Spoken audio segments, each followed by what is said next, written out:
गोपिका जीवनस्मरणं गोविन्दा गोविन्दा। सद्गुरु विठ्ठलदास महाराज की जय। சாட்சாத் பகவானாக இருக்கக்கூடிய பிருச்சு மகாராஜா இந்த பூலோகத்தில் அவதாரம் பண்ணி பூமியை சரி பண்ணுறதுக்காக அவதாரம் பண்ண பிரபு அவர். அப்படி அவதாரம் பண்ணி இப்போ ஜனங்கள்லாம் கஷ்டப்படுறான்னு உடனே பூமியே கண்டிக்கிறாராம். அப்படி கண்டித்த உடனே பூமி தேவி ஸ்தோத்திரம் பண்ணி சுவாமியை சமாதானப்படுத்தி, தர்மாத்மாக்கள்லாம் எது பண்ணினாலும் சரிதான், அது இது சரியா அது தப்பா அப்படின்னு சொல்கிறதுக்கு நம்மளுக்கு தகுதியும் கிடையாது, அவர்கள் எது செய்தாலும் சரிதான்றது எனக்கும் தெரியும் அப்படின்றது போல் பூமி தேவி பிருத்து மகாராஜாவை ஸ்தோத்திரம் பண்ணி சமணம் படுத்தி மேலே தன்னுடைய அபிப்பிராயத்தை சொல்ல வராலாம். அப்போ தான் உண்மையான விஷயத்தை மேலே பேச வரா பூமியானவள். மேலே பூமி தேவி பிருத்து மகாராஜாவை பார்த்து, மேலே நான் ஒரு கதை சொல்ல போகிறேன், நீங்கள் கேட்கணும் அப்படின்னு ஆரம்பிக்கிறா. மகான்கள் பெரியோர்கள்லாம் நம்மளுக்கு தர்மத்தை சொல்லி கொடுத்துருக்கா. அந்த தர்மத்தை நாம் அவள் சொல்லது போல் சாஸ்திரோக்தமாக நம்ம வாழ்ந்துட்டு அதை பண்ணிகிட்டே வந்தனாலே நம்மளுக்கு க்ஷேமம் கிடச்சிடும். நீ புதுசாக ஒன்று பண்ணணும், பெருசாக ஒரு தலகுன்னு சாதனை பண்ணணும்னு அப்படி இல்லாதபடிக்கு மகான்கள் சொல்லக்கூடிய அந்த தர்மத்தை நாம் சரிவர பண்ணிட்டு வந்தாலே நம்ம இந்த உலகத்தில் வாழறதுக்கு க்ஷேமமாக இருக்கக்கூடியதுக்கு அதை நம்ம எப்படி சொல்கிறாலும் அப்படி பண்ணிட்டு வந்தாலே போதும். அதே போல் மேலே சில சம்பவங்கள் நடந்திருக்க ஒரு கதையாக அதை நான் உங்களுக்கு சொல்கிறேன், இது உண்மை, நீங்கள் கேட்கணும் அப்படின்னு மேலே பேச ஆரம்பிக்கிறா பூமி. அந்த பிருத்து மகாராஜாவை வணங்கி பூமி தேவி சொல்கிறாளாம். என்ன சொல்கிறான்னா, இப்போ நடுப்புற இந்த வேணன்லாம் பரிபாலனம் பண்ணும்போது அதர்ம பூயிஷ்டமாக உலகம் இருந்தது. அப்போ என்னென்னா என்கிட்டேருந்து வரக்கூடிய அத்தனை செல்வத்தையும் இந்த பயிர்களையும் இது எல்லாத்தையும் சாப்பிட்டுட்டு யார் சௌக்கியமாக இருக்கான்? துஷ்டர்கள் தான் சௌக்கியமாக இருக்கான். அதனால் நான் என்ன பண்ணேன்னா, எனக்கு ஒரு அஜ்ஞானம் அப்படின்னு பூமி தேவி சொல்கிறாலாம். என்னென்னா, இந்த பயிர்கள்லாம் நான் எனக்குள்ளேயே வச்சுட்டேன்னா பூமிக்குள்ளேயே அது வெளியில் வராதோன்னும், அப்போ இந்த துஷ்டர்கள்லாம் கஷ்டப்படுவான்னு நான் நினச்சிட்டு அப்படி பண்ணிட்டேன். அப்படி பண்ணிட்டு நான் என்ன பண்ணேன்னா, அந்த பயிர்கள்லாம் எனக்குள்ளேயே அடக்கின்ட்டேன். அப்படி அடக்கின்ட்டு எப்போ என்னாச்சு, நீங்கள் தர்மாத்மாக்கெல்லாம் நீங்கள்லாம் வந்ததுக்கப்புறம் என்ன மீறி என்ன ஆச்சுன்னு தெரியல, என்னக்குள்ளே நான் அடக்கின்ற அந்த பயிர்கள்லாம் நசிச்சு போய் அழுகி போயிடுது. இப்போ எத்தனை பண்ணினாலும் அந்த பயிரானது வரமாட்டேங்கிறது. இதுக்கு என்ன பண்ணுறதுன்னு எனக்கு தெரியல. நானே ரொம்ப நாளாக யோசனை பண்ணி அப்புறம் எனக்கு ஒரு உபாயம் தோணினது. இந்த உபாயம் தோணினது, இதுக்கு நீர் தான், உம்மால் ஒண்டி தான் முடியும், நீர் தான் அது சரி பண்ண முடியும். அந்த உபாயத்தை நான் உங்கள்கிட்ட சொல்கிறேன்னு சொல்லிட்டு என்ன சொல்கிறான்னா, பொதுவாக இந்த பயிர்கள்லாம் வெளில வர வைக்க முடியும். அது வர வைக்க முடியறதுக்குள்ள சக்தியானது எனக்குள்ளே வர வைக்கணும்னா அதுக்கும் வழியாக சொல்கிறேன். என்னென்னா, இப்போ ஒரு பசுமாடு இருக்குது, அந்த பசுமாடுகிட்டேருந்து பாலை வர வைக்கணும்னா நம்ம போய் என்ன தான் இடித்து பிடிச்சி கலந்தாலும் பால் கறக்க முடியாது. அந்த பால் கறக்கணும்னா அதனுடைய கண்ணை கொண்டு அந்த மாட்டினுடைய கண்ணுக்குட்டியை கொண்டு அதை அப்படி வாயை வச்சு அதை மோந்து பார்த்து அப்படின்னாலே சுரக்க ஆரம்பிச்சிடும். அப்போ பால் உடனே என்ன பண்ணுவான், அப்படி சுரக்க ஆரம்பிச்சோன்னு விருக்குன்னு அந்த கண்ணுக்குட்டியை வச்சு கட்டிட்டு நம்மளுக்கு வேணுங்கிற பாலை கறந்துட்டு அதுக்கப்புறம் கண்ணுக்குட்டியை விட்டு பாலை முழுக்க குடிக்க சொல்கிறது, இப்படி தானே பண்ணுவோம். அதே போல் இந்த பயிர்கள்லாம் வெளில வர வைக்கணும்னா அத்தனையும் வர வைக்கிறதுக்கு நான் பசுமாடாக மாறுகிறேன், பசுமாடாகிற ஒரு தத்துவத்துக்கு மாறுறேன். நீங்கள் கண்ணுக்குட்டி போல் ஒவ்வொரு விஷயத்தையும் எடுக்கிறதுக்கு ஒவ்வொருத்தையும் தயார் பண்ணுங்க. கண்ணுக்குட்டியும் வேணும், அதே மாதிரி கறக்கிறதுக்கு அதுக்கு தகுந்த ஆசாமி இருக்கணும், கெட்டிக்காரனா. அந்த மாதிரி ஏற்பாடு பண்ணுங்க. இந்த உலகத்துக்கு எதெல்லாம் தேவையோ அத்தனையும் எனக்குள்ளே இப்போ அது நசிச்சு என்னாலே கொடுக்க முடியாத நிலையில் இருக்குது. உங்கள் அனுகிரகத்தினால நீங்கள் ஒரு கண்ணுக்குட்டியை ஏற்பாடு பண்ணுங்க, நல்ல கறக்கிறவனை ஏற்பாடு பண்ணுங்க. அது மூலியமாக அவர்கள் என்னை கறக்கும்போது நான் கோரூப்பியாக இருப்பேன். இதெல்லாம் ஒரு தத்துவம் போல். அப்படி இந்த பூமியை கோரூப்பமாக மாதிரி கறக்கிறன்ற ஒரு தத்துவம் போல் இந்த மாதிரி கறக்கும்போது எதெல்லாம் நசிச்சு போனதோ எல்லாம் அதுலேருந்து வரும்னு இப்படி ஒரு பூமி தேவி ஒரு உபாயம் சொன்ன உடனே, இது உங்களால் மட்டும்தான் முடியும், நீங்கள் தான் நியமிக்கணும் யாராருக்கு என்ன வேணும்ன்றது. இது ஆச்சரியம் பார்த்தா மேலே தெரியும், எத்தனை பேர்கள் எது மூலியமாக இந்த பூமியிலேருந்து கறந்து எடுத்துட்டார்கள். இந்த பூமி தான் எல்லோருக்கும் ஆதாரமாக இருக்குது. நம்ம மனுஷர்கள் மாத்திரம் இல்லை, தேவர்களுக்கு எத்தனையோ பேருக்கு இந்த பூமி தான் ஆதாரமாக இருக்குது. அப்படி யாரார்கள் யாரை கன்றாக வச்சு யார் கறந்து அந்த பூமி ஆகிற பசுக்கிட்டேருந்து அந்த வஸ்துக்களை எடுத்துட்டான்றத வரிசையாக மேலே இந்த பிருச்சுவுடைய அனுகிரகத்தினால என்னென்ன எடுத்துட்டான்றதை பார்ப்போம். நம்ம முதல்ல அந்த பிருச்சு மகாராஜா தான் கறக்கிறதுக்கு சித்தமாயிட்டாராம். அவர் கறக்க போகிறார். இப்போ கன்றாக யாரை முதல்ல மாத்துறாருனா அந்த அந்த மன்வந்திரத்துக்கு அதிபதி யார்? சுவாயம்பூ மனு. அவரை தான் கூப்பிட்றாரா. அவரை கன்றாக வைத்து கொண்டு இவர் பசுமாடு ரூபத்தில் இருக்கக்கூடிய அந்த பூமியை கறக்கிறாராம். அது மூலியமாக அந்த பயிர்கள்லாம் புனர்ஜீவிச்சு வெளில வர ஆரம்பிக்கிறதான் அந்த பூமியிலேருந்து. இது ஒரு தோற்றம் தத்துவம் போல அதை அப்படியே நடக்கிறது. எல்லாம் பிருத்து மகாராஜா கறக்கிறது போல கறக்கிறார் அந்த பூமியை. அதான் சொன்னதோன்னு அந்த கன்று இருந்தால் தானே பால் சுரக்கும். அப்போ இவரே வந்து கன்றாக அந்த சுவாயம்பூமனை தயார் பண்ணி இப்படி கொண்டு போய் அந்த பூமியிட்ட காமிச்ச உடனே அந்த பயிர்கள்லாம் வெளில வருதான். உடனே அந்த பயிர்கள்லாம் வெளில வந்தோடனே ஜனங்கள்லாம் பரம சந்தோஷப்படுறா. அதில் முதல்ல சில கெட்டிக்காரர்கள் நல்லவர்கள் எல்லாரையும் கூப்பிட்டு நீங்களும் தோண்ட ஆரம்பிக்கும் மேலே அப்படின்னார் பூமியை. அப்படி தோண்ட ஆரம்பித்தோடனே பயிர்கள் வருது.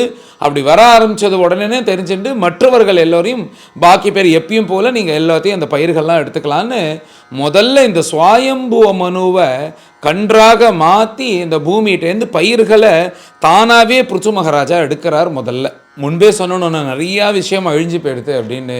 மேலே யாரார்கள் எதை பாத்திரமாக வச்சுட்டு எதை கன்றாக மாறி யார் கறவக்காரனாக மாறி பண்ணுறார்கள்ன்றது தான் இந்த அத்தியாயம் முழுக்கவே வரும்.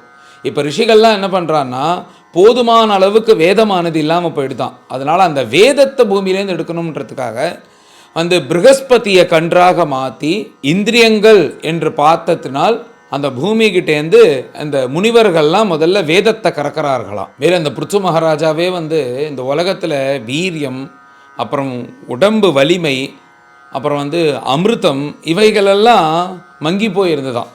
அதுக்கு என்ன பண்ணார்னா இந்திரனையே வந்து கன்றாக மாற்றி அந்த பிருத்து மகாராஜா வந்து அந்த பூமிக்கிட்டேருந்து இவைகள் எல்லாம் கறக்கிறாராம். அந்த இது எல்லாமே பூமி தேவி தான் கொடுக்குறா, தன் பூமிக்கிட்ட வச்சுன்னு இருக்கா. ஆனால் இது கொடுக்க முடியாமல் இயலாமல் எல்லோரையும் கஷ்டப்படுத்தியிருக்கா. அதனால தான் பிருத்து மகாராஜா துரத்தி விஷயத்தை தெரிஞ்சுட்டு இப்போது அதுக்கு ஒரு என்ன உபாயம்னு தெரிஞ்சுட்டு மேலே பண்ணுறார். இப்போ இந்திரனை வச்சுட்டு அந்த பூமிக்கிட்டேருந்து வேணுங்கிற அந்த வலிமை, அப்புறம் வீரியம், அமிர்தம் இவைகளெல்லாம் அந்த பிருத்து மகாராஜா கறக்கிறார். அடுத்ததாக இந்த அசுரர்கள்லாம் என்ன பண்ணான்னா அவனுக்கு குடிக்கிறதுக்கு கல் ஆயிடுது. இந்த கல் இந்த குடிக்காமல் அவனுங்களுக்கு டெய்லி வந்து நாளே ஓட மாட்டேங்கிறது. அதனால் என்ன பண்ணால் இந்த கல்லை கறக்கணும், அடுத்தது குடிக்கிறதுக்கு வேணும்.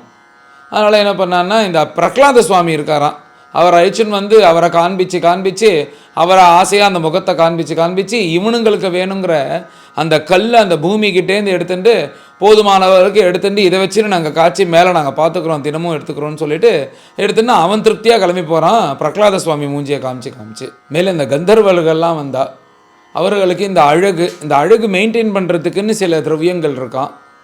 அதை என்ன பண்ணான்னா அதுக்குள்ளேயே விஸ்வாவசு அப்படின்ற ஒருத்தர் இருந்தார். அவரை கன்றாக மாற்றி தாமரை அப்படின்ற ஒரு பாத்திரத்தை வச்சுட்டு அந்த பூமிக்கிட்டேருந்து இந்த கந்தர்வர்களுக்கு வேண்டியதான இந்த காந்தர்வம் அப்படின்ற அந்த வித்தையும் அது ஒரு மது போல் இருக்குமா, அதை கறந்துட்டு அதை எடுத்துன்னு போய் நாங்கள் இதை வச்சுன்னு இது எங்களுக்கு வேணும், இதை வச்சுன்னு சௌக்கியமாக இருக்கோம்னு கந்தர்வர்கள் அதை எடுத்துன்னு போகிறார்கள். மேலே பித்திருக்கள்லாம் வந்தா அவள் என்ன பண்ணான்னா அரியம்னா அப்படின்ற ஒருத்தர் இருக்கார் அவள் கோஷ்டிலேயே. அவளை குழந்தையாக அவரை கன்றாக மாற்றி அவளுக்கு பாத்திரமே மண் பாத்திரம், அதை மண்ணையே பாத்திரமாக வைத்துண்டு அந்த பூமிக்கிட்டேருந்து ஹவிஸ் அவளுடைய பசியை போக்கக்கூடிய இந்த ஹவிஸானதை அவள் கறந்துண்டு அதை எடுத்துன்னு போகிறா பித்தர்கள். இந்த வித்யாதரர்கள்னு வந்தா அவள் மாயாவிகள். அவள்கிட்ட இருக்க இந்த மாயா வித்ய சக்தி இல்லாமல் மங்கி போயிடுதான். எல்லாத்துக்கும் காரணம் இந்த வேணன் பைய தான்.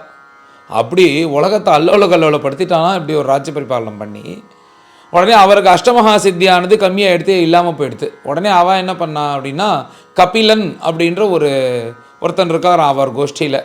அவர் அழிச்சன் வந்து ஆகாயத்தையே பாத்திரமாக வச்சுட்டு இந்த அஷ்டமகா சித்தியை பூமியிட்டேருந்து கறந்து அதுக்கு வேணுங்கிற அந்த வித்தைகள்லாம் கறந்து அவர்கள் எடுத்துன்னு போகிறார்களாம் வித்யாதரர்கள். மேலே இந்த யக்ஷர்கள், பிசாசர்கள், பூதகணங்கள் இவைகள்லாம் பார்த்தது. அதுக்கெல்லாம் ரத்தபானம் குடிக்கணும்னா ரொம்ப பிடிக்கும். அது என்ன பண்ணினதுன்னா இந்த ருத்ரனை வந்து கன்றாக மாற்றி மண்ட கபாலம் இருக்கே அந்த மண்ட ஓடு அதையே பாத்திரமாக வச்சு இந்த பூமியிலேருந்து ரத்தமாகிற பாலை கறந்து எங்களுக்கு இது குடித்தாதான் நாங்கள் சந்தோஷமாக இருப்போம்னு அதை கறந்துட்டு இந்த பிசாசு பூத்தர்கள் யக்ஷர்கள்லாம் எடுத்துன்னு போகிறார்கள். மேலே இந்த மிருகங்கள் இருக்கே பச்சை புல் சாப்பிடக்கூடியவர், பசுக்கள், அப்புறம் மான்கள் இவைகள் எல்லாம் இருக்கணும். அதுக்கு வேணுங்கிற அந்த பச்சை புல்லும் கிடைக்க மாட்டேங்கிறது. அதெல்லாம் என்ன பண்ணதுன்னா காலமாடை வந்து கன்றாக மாற்றி அப்புறம் வந்து இந்த காடு அப்படின்றத பாத்திரமாக வச்சுட்டு இந்த புல் ஆகிற இந்த பாலை அந்த பூமிகிட்டேருந்து கறந்து எடுத்துட்டு தான் பசியை போக்கிக்கிறதுக்காக அந்த புல்லாகிறத அந்த பூமிகிட்டேருந்து எடுத்துட்டு அந்த புல் சாப்பிடக்கூடிய அந்த மிருகங்களானது சௌக்கியமாக இருந்தது. மேலே பட்சிகள்லாம் பார்த்தது, அதுக்கு இந்த புழுக்கள் பழங்கள் இதெல்லாம் தான் வேணும். இது என்ன பண்ணுறதுன்னா கருட பட்சி தான் அவர்களை வசதியானது. அந்த கருட பட்சியை கூப்பிட்டு அந்த கருட பட்சியை கன்றாக மாற்றி அந்த பட்சிகள்லாம் சேர்ந்துட்டு அதுக்கு வேணுங்கிற அந்த புழுக்கள் பழங்கள்லாம் அது கறந்து பூமிக்கிட்டேருந்து எடுத்துன்னு போனது. இவ்வாறு பூமி தேவி சொன்னது போல் எல்லாம் பூமி தேவி கிட்டே இருக்குது. ஆனால் என்ன ஆச்சுன்னா அந்த பயிரானது இந்த துஷ்டர்களை உபயோகப்படுத்துகிறாளேன்றதுக்காக தன்கிட்டயே அடைக்கின்றதுனால இந்த மாதிரி எல்லா நல்ல விஷயங்களும் அதெல்லாம் வீணாக போயிடுத்து, அழுகி போயிடுத்து உள்ளுக்குள்ளே. ஆனால் பூமி தேவியே ஒரு உபாயம் சொல்கிறாலாம், எப்படி பசுமாடு கண்ணுக்குட்டியை பார்த்தா பால் சுரக்குமோ அதே போல் பிருத்து மகாராஜாட்டா நீங்கள் ஒரு நல்ல கன்றை ஏற்பாடு பண்ணுங்கோ, என் உள்ளுக்குள்ளே இந்த நசிச்சு போன இந்த விஷயங்கள்லாம் வெளில வரும்னு சொன்ன உடனே, இப்படி ஒரு உபாயம் சொன்ன உடனே பிருத்துனுடைய ஆக்ஞையினால் என்ன ஆச்சுன்னா அவரவர்களுக்கு வேணுங்கிற போல் அவரவர்கள் அந்த பூமிக்கு எது பிரியமாக இருக்குமோ அதை கன்றாக மாற்றி வேணுங்கிறத கறந்து அவரவர்கள் எடுத்துன்னு போய் சந்தோஷமாக இருந்தார்கள். அப்படின்றத இந்த பிருத்து மகாராஜா அனுகிரகத்தினால எல்லோரும் சந்தோஷமாக இருக்கா. இவ்வாறு பிருத்து மகாராஜாவினுடைய அனுகிரகத்தினால எல்லோருக்கும் திரும்ப கிடைக்க வேண்டியதெல்லாம் கிடைச்சது. எல்லோரும் பயிர்கள்லாம் பெற்று எல்லோரும் விவசாயம் பண்ணி நல்லா எல்லோரும் சௌக்கியமாக பழைய போல் வாழ ஆரம்பிச்சிட்டா. பசியெல்லாம் தீர்ந்துடுத்து எல்லோரும் சௌக்கியமாக இருக்கா. எல்லோரும் பிருத்துவை வாழ்த்துறா. ஆனால் இந்த பிருத்துவுக்கு தெரிஞ்சோ தெரியாமலும் இந்த பூமியை போய் நம்ம இப்படி கஷ்டப்படுத்திட்டோமே, அப்படி இங்கேயும் அங்கேயும் அலைய விட்டு அதை கொஞ்சம் பயமுறுத்தி இப்படிலாம் பண்ணினமேன்றதுக்காக அந்த பூமியை கூப்பிட்டு இந்த அவதாரத்தில் என்ன பண்ணுறாருன்னா பூமியை தன் புத்திரியாக வச்சுக்கிறாராம். அந்த புத்திரி ஸ்தானத்தை பூமிக்கு கொடுக்குறார் இந்த அவதாரத்தில். இப்படி அந்த பூமி தேவியை தன் புத்திரியாக ஆக்கிண்டு அதுக்கு முன்னாடி இந்த பிருத்து வரத்துக்கு முன்னாடியும் இந்த பூமியில் எல்லோரும் வாழ்ந்துட்டு இருந்தார்கள். எப்படி இருந்தான்னா இருக்கிற இடத்துல கஷ்டப்பட்டுன்னு ஒவ்வொரு இடத்துக்கும் பிரயாணம் பண்ணுறது இந்த மாதிரி விஷயங்கள் எல்லாம் கஷ்டப்பட்டுன்னு இருந்தாலும் ரொம்ப சிரமப்பட்டு தான் அங்கேயும் இங்கேயும் போயிட்டு வந்துட்டு இருந்தார்கள். சரியாக ஒரு கம்யூனிகேஷன் இந்த மாதிரிலாம் இல்லையா. இந்த பிருத்து தான் என்ன பண்ணினார்னா இது விவசாயம் பண்ணுறதுக்காக இப்படி இருக்கிற இடம், அப்புறம் இந்த நகரங்கள், அப்புறம் அதுக்கு முன்னாடி சின்ன சின்ன நகரங்கள்லாம் ஏதோ வாழ்ந்துட்டு இருந்தா. ஆனால் இதெல்லாம் தான் நகரங்கள். இப்படி ஜனங்கள் இருந்தால் ஒரு நாகரிகமாக இருக்கலாம், இப்படி இருந்தோன்னா நம்மளுக்கு வசதியாக இருக்கும். நகரத்துக்கு ஒட்டினா மாதிரி விவசாய பூமியானது இருந்ததுன்னா நம்ம எல்லோரும் இப்படி இருக்கலாம். நதி கரையில் இருக்கணும், சமுத்திர கரையில் இருக்கணும்னு தேவையில்லாத இந்த மலைகள் எல்லாம் ரொம்ப வளர்ந்து கிடந்து தான் அவர் தன்னுடைய மகிமையினால் தன் அம்புனாலேயே அந்த மலைகள் எல்லாம் தேவையில்லாத நிறைய மலைகள் எல்லாம் கழித்து விட்டு ஜனங்கள் வாழ்வதற்கு எப்படி சௌக்கியமாக வாழலாமோ அந்த மாதிரி ஜனங்கள் வாழ்வதற்கு எல்லோரையும் தன் குழந்தைகளாக பார்த்து ஜனங்களுடைய சௌக்கியத்தை தான் ரொம்ப முக்கியமாக பார்த்து இப்படி அத்தனை பேரும் சௌக்கியமாக வாழறதுக்கு இந்த பூமியை சமப்படுத்தி சரி பண்ணுறாராம். நிறையா இடத்துல மலைகள் இருக்குது, முன்ன பின்ன இருக்குது. ஆனால் இந்த அளவுக்கு இன்றைக்கி நம்ம பூமியில் வாழறதுக்கு ஒரு சௌக்கியத்தை ஏற்படுத்தி கொடுத்தது அந்த பிருத்து மகாராஜா தான். அப்படி அதுக்கு முன்னாடியும் நகரங்கள்லாம் இருந்தது. ஆனால் இப்போ நவநாகரிகமாக நகரங்கள்லாம் இருந்து இப்படி ஒரு வாழறதுக்குன்னு ஆரம்பம் சொல்லி கொடுத்தது அந்த பிருத்து மகாராஜா. அப்பேற்பட்ட பிருத்துவோட அனுகிரகத்தினால தான் இந்த பூமியானவள் இப்படி சமமாக ஆகி எல்லோரும் வாழறதுக்கு தகுதிக்கு நிறையா இடத்த கொடுத்து இந்த பூமியானதை சரி பண்ணது அந்த பிருத்துன்னு சொல்லிட்டு இந்த அத்தியாயமானது பூர்த்தியாகிறது. மேலே எல்லோரும் கலந்து இந்த அத்தியாயத்தை பாராயணம் பண்ணுவோம். அச்ச அஷ்டாதசோऽध्यायः மைத்ரேய உவாச இத்தம் பிருத்தும் அபிஷ்டூய ருஷா பிரஸ்புரிதாதரம் புனராக அவனிஹ பீதா சம்ஸ்தப்ய ஆத்மானமாத்மனா சம்நியச்சாபிபோ மன்யும் நிபோத ஸ்ராவிதம் ச மே சர்வதः சாரமாதத்தே யதா மதுகரோ புதः அஸ்மின் லோகே அथवा முஷ்மின் முனிபிः தத்வதர்ஷிபிः திருஷ்டாயோகாः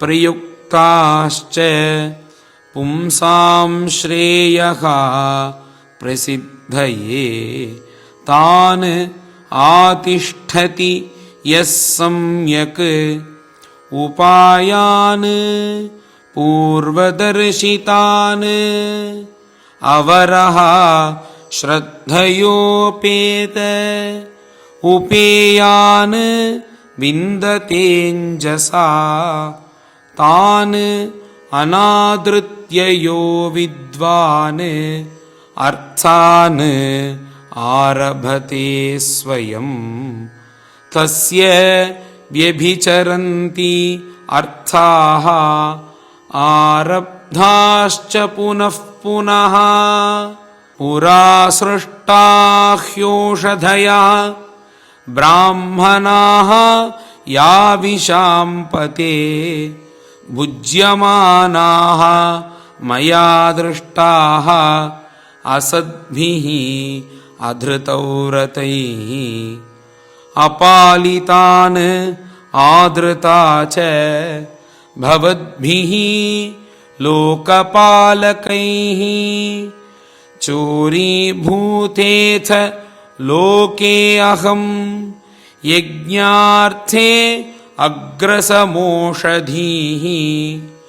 नूनं ता वीरुधः क्षीणाः मयि कालेन भूयसा तत्र योगेन दृष्टेन भवान् आदातुमर्हति वत्सं कल्पय मे वीरा येनाहं वत्सला तव धोक्ष्ये क्षीरमयान् कामान् अनुरूपं च दोहनं दोग्धारं च महाबाहो भूतानां भूतभावना अन्नमीप्सितमूर्जस्वत् भगवान् वाञ्छते यदि समां च कुरु मां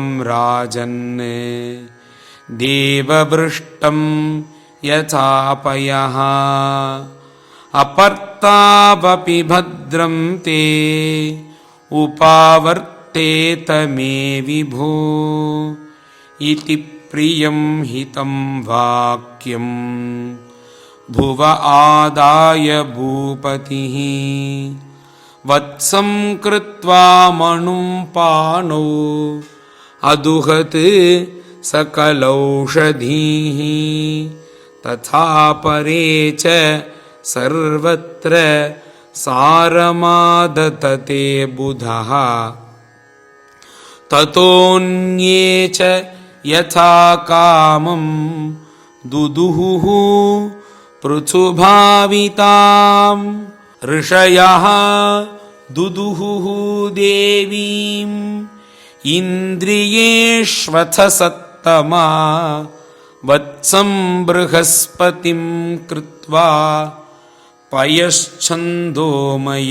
शुचि कृत्वा वत्सं सुरगणाम् इन्द्रं सोममदूदुहन् हिरण्मयेन पात्रेण वीर्यमोजो बलं पयः दैतेया दानवाः वत्सं प्रह्लादम् असुरर्षभं विधाय अदूदुहन् क्षीरमयः पात्रे सुरासवम् गन्धर्वाप्सरसो अधुक्षन् पात्रे पद्ममये पयः वत्सं विश्वावसुं कृत्वा गान्धर्वं मधुसौभगं वत्सेन पितरोर्यम्णा कव्यं क्षीरमधुक्षता आमपात्रे महाभागाः श्रद्धया श्राद्धदेवताः प्रकल्प्य वत्सं कपिलं सिद्धाः संकल्पनामयीं सिद्धिं नभसि विद्यां च ये च विद्याधरादयः अन्ये च मायिनो मायाम् अन्तर्धानाद्भुतात्मनां मयं प्रकल्प्य वत्सं ते दुदुहुः धारणामयीं यक्षरक्षांसि भूतानि पिशाचाः पिशिताशनाः भूतेशवत्साः दुदुहुः कपाले क्षतजासवं तथा गयो दन्तशूकाः सर्पानागाश्च तक्षकं विधाय वत्सं दुदुहुः बिलपात्रे विशम्पयः पशवः यवसं क्षीरं वत्सं कृत्वा च गोवृषम् अरण्यपात्रे चाधुक्षन् मृगेन्द्रेण च दंष्ट्रिणः क्रव्यादाः प्राणिनः क्रव्यं दुदुहुः स्वे कलेवरे सुपर्णवत्साः विहगाः चरं च अचरमेव च वटवत्सा वनस्पतयः पृथग्रसमयं पयः गिरयः हिमवद्वत्साः नानाधातून् स्वसानुषु सर्वे स्वमुख्यवत्सेन स्वे स्वे पात्रे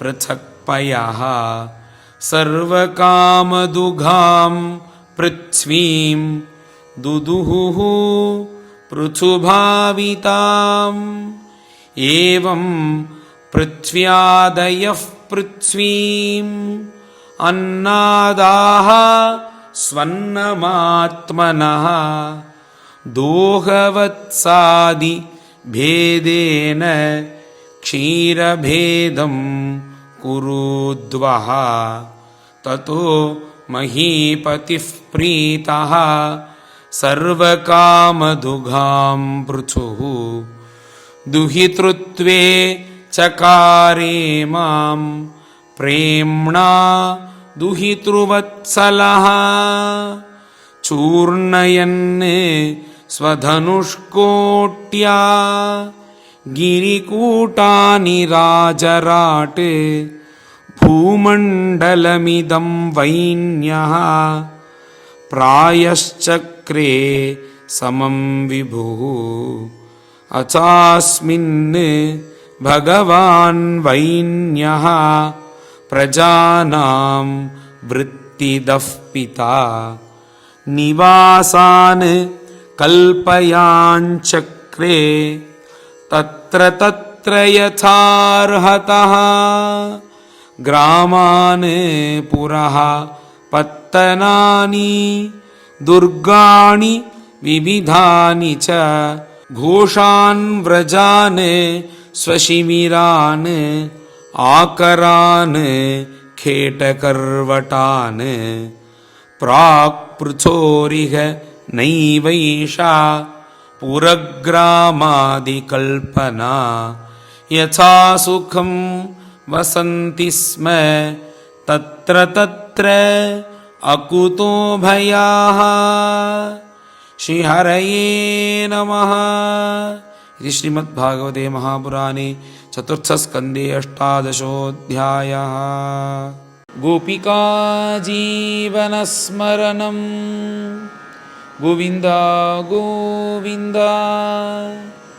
सद्गुरु विठ्ठलदास महाराज की जय।